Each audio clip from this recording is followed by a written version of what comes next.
This is SS Robin. She's a classic of the great days of these workhorses of the sea. Ships that kept our nation fed and supplied. Kept it alive indeed. The very image of the British coaster with a salt-caked smokestack butting through the channel in the mad March days. Now look at one of her natural heirs in the life-giving work of sea trade. Greater by far in size and more vital than ever to our prosperity and survival as a nation.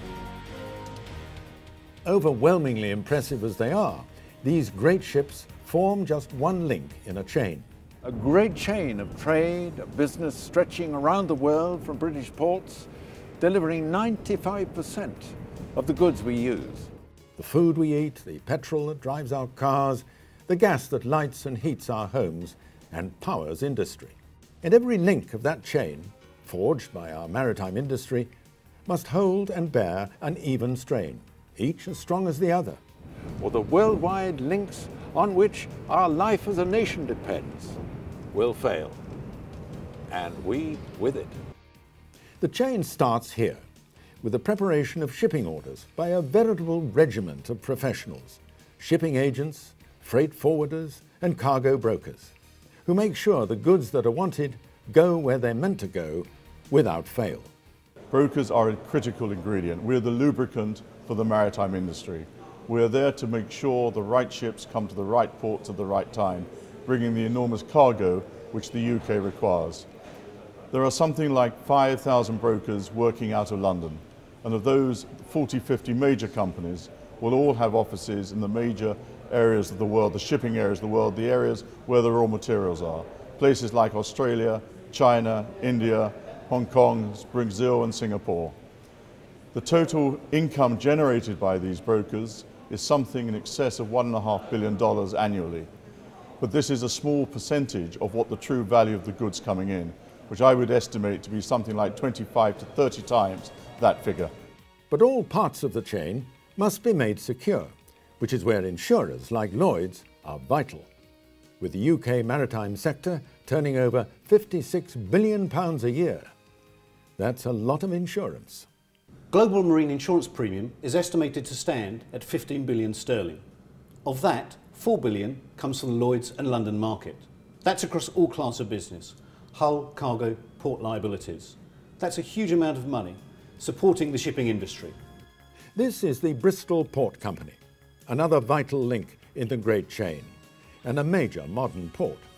In just 20 years, it has all but tripled the amount of cargo it handles.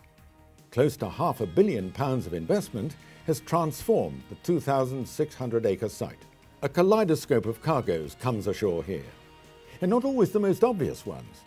Animal feed in vast quantities cascades through the company's storage facilities.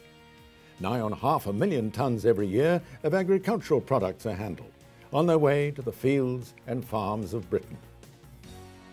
Bristol is one of the UK's major ports, and as a consequence we are able to handle very large ships. We have naturally deep water, we have a lot of land here around the port, we have very good infrastructure in terms of the road and rail network, and as a consequence we're able to handle the largest ships and access a hinterland which basically spreads from London into the Midlands and beyond. For the future, we are looking to draw on the benefits of Bristol Port in terms of its natural deep water, its infrastructure links, both in motorway and rail, to develop a world-scale deep-sea container terminal capable of handling 14,000 TEU ships, which are in operation now, and the future larger vessels, which will be already on the drawing board. When I say to people I work in the ports industry, I sometimes get a few puzzled looks, and they'll mention names of a few ports that maybe they've used at one time or another. But I would say to anyone, if you go, say, stand on the seafront at Dover or at Harwich looking across to Felixstowe, or even at the port of Tyne looking at the activity on the river there, I think you'll be quite overwhelmed by the level of activity going on and also the adaptability of these ports and the shipping industry to respond to new markets and new challenges. The very image of the great chain, the 24/7 world of the container port. With its huge cranes and its relentless pace of cargo handling, every container locked into a non-virtual World Wide Web. These ports present a staggering picture of complexity and organisation on which we all depend. The lifeline is literal. If Felixstowe, for example, went out of operation, within 24 hours the health service would start to run out of medicines. Or take Milford Haven, the safe harbour for the endless chain of liquid natural gas carriers supplying the UK. Just one of these leviathans carries enough gas to supply 200,000 people for a year. But for the UK's major ports, the container is king, and it's a kingdom that's booming. 8 million containers currently handled in the UK each year. We expect that to go up to 16 million over the next 20-25 years, so doubling, and being carried in bigger ships. That means that ports are going to be able to handle bigger ships and be able to move more containers through. We expect to see better linkage between IT and GPS and containers so that handling can be even more efficient than it is at the moment. Very exciting prospects. Ports will be playing their part so that this can happen. Dealing with the two things of a very welcome boom in shipping, but also keeping it safe, is quite a challenge. But we do that through what are these days called risk assessments. You look at what the risk of a ship hitting another ship or going aground is, and then you mitigate it. And you do it for a mix of methods. One is getting pilots on board most ships because they can bring them in safely. Another is making sure that we map the seabed to real accuracy within about 10 centimetres, because quite often we only have less than a metre under the keel of ships coming in.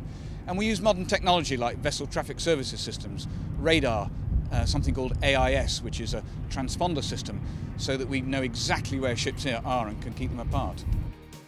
Though British shipping has declined in size since its 20th century heyday, British flagged ships are still central links in our chain of world oceanic trade. And UK shipping contributes over £1 million to the economy every hour of every day of every year, as vital now as it ever was. This country depends on the movement of physical trade, and that physical trade is moved by ships. Therefore, it's vastly important that we maintain shipping, and preferably indigenous shipping as well, to sustain that trade to and from our country. If you think about it, our energy needs for the future are going to rely to the tune of some 35% on imported liquefied natural gas, and that, frankly, can only come in by sea. So we're reliant for our energy, for our household needs, on shipping across the piece. That means keeping trade routes open, both around our coasts and across the world. But if our chain is to be firmly anchored, we must build the UK's maritime future. With nearly 500,000 directly employed by the UK maritime industry, and the same again indirectly, training in every skill is indispensable, from ship's officer to pilot, from marine surveyor to maritime lawyer, from engineer to catering supplier. All those skills and many more are needed. We've got a growing British fleet, and ideally we would like to have as much of that fleet manned by British seafarers who are renowned internationally for their excellence and expertise. Not only that, British seafarers are in great demand in shore-based positions, both within ship management, within the shipping industry and the wider maritime sector. With all this in place, the great chain that keeps our country alive and prosperous will stay firm and true. An unbroken link of the maritime between a glorious past and a future filled with promise.